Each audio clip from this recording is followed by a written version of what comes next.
Amy Epstein, Executive Director of CASA Winthrop. Thank you so much for joining us in the studio today to tell us about CASA Winthrop. We're very excited. Thanks for having me. I'm excited to be here. Yeah, so for those who may not be familiar, could you please tell me what CASA is and what your mission is? Absolutely.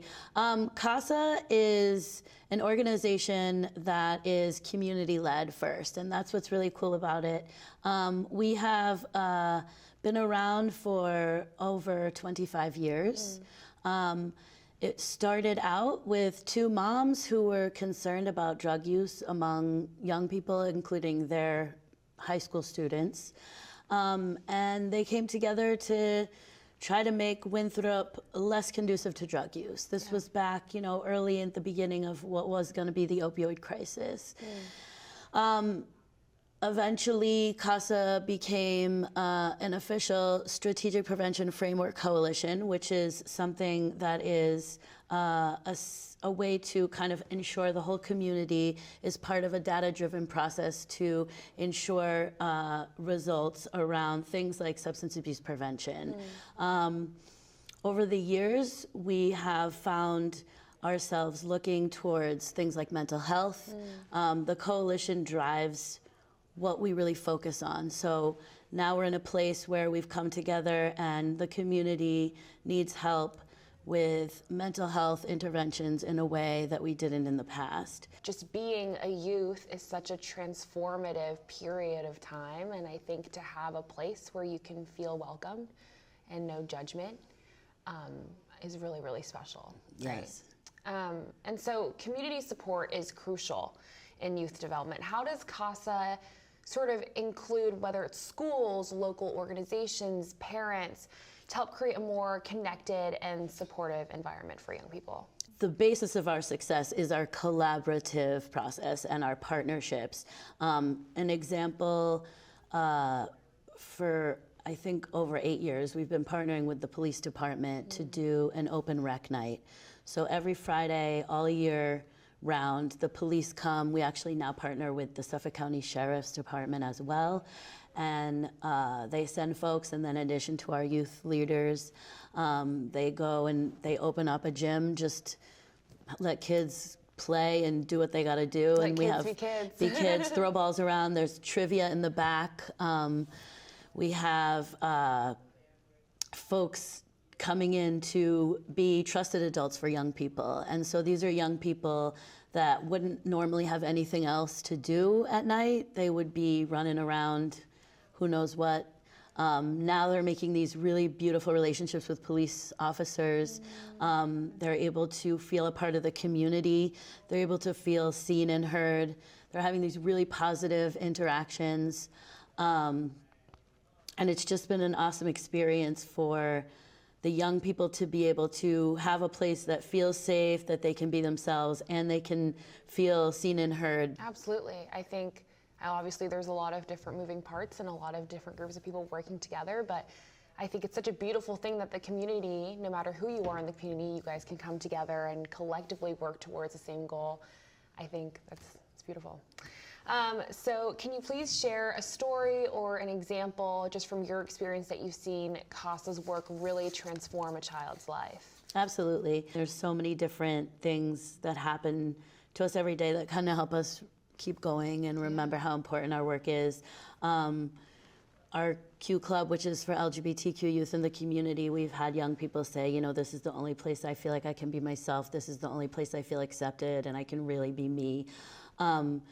Our diversion program, which we've had young people who are at the verge of getting arrested come around and come through our program, and now they're graduated with jobs, living without any other law enforcement interventions. We had someone reach out to us the other day saying that they saved someone's life with the CPR they learned in our job training program, which was really cool.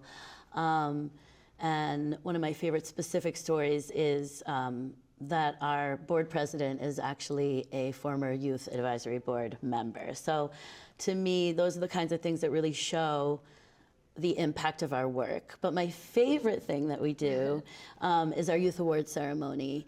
And that ceremony started out of data point where we saw that young people in our community were very engaged pro-social engagement activities, but they reported low rates of feeling rewarded for that. So what we wanted to do is we wanted to create a way for community members to nominate young people and their allies, businesses, trusted adults, that really made the community better. These are kids who are, stand up to bullying, who help their peers, who might be like a translator to a newcomer because they came not, a little bit before. So these are kids that we love to see uplifted, and we love to see the community get behind them. And it's just a beautiful thing to see how many people come and celebrate these young people, how special the young people feel. We have state representatives that come and give citations. The town council comes. It's a very special event. Yeah, that seems really special. And I think especially at that age, it's so important to foster confidence. I mean, uplifting the youth is so important. This is our next generation of leaders, our next generation of who people that are going to uphold our community. So that's really cute. I love that idea. And so as CASA continues to grow its impact, what are some new and upcoming initiatives aimed at empowering the next generation? And how can community members get involved?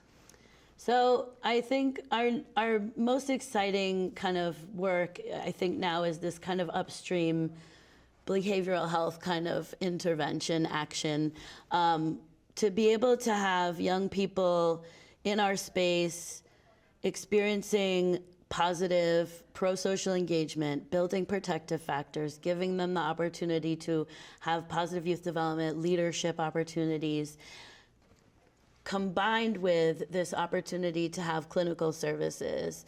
And working with the school, we're now able to kind of come in where we all know everybody's spread so thin right now, right? Nobody has the resources they need to provide services.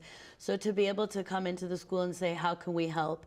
What students are falling through the cracks that you wish you had appointments for that you don't. So actually to be able to go into the school and see young people one-on-one. Yeah, absolutely. And just from what you've told me today, it seems like not only for the kids, but for the parents, and even the people that work there, the clinical interns or whoever, CASA's kind of like a second home to them. It's It like really their is. safe haven. People really say that definitely, especially like our youth staff, that we're a family for sure. Yeah. That's so special. Yeah.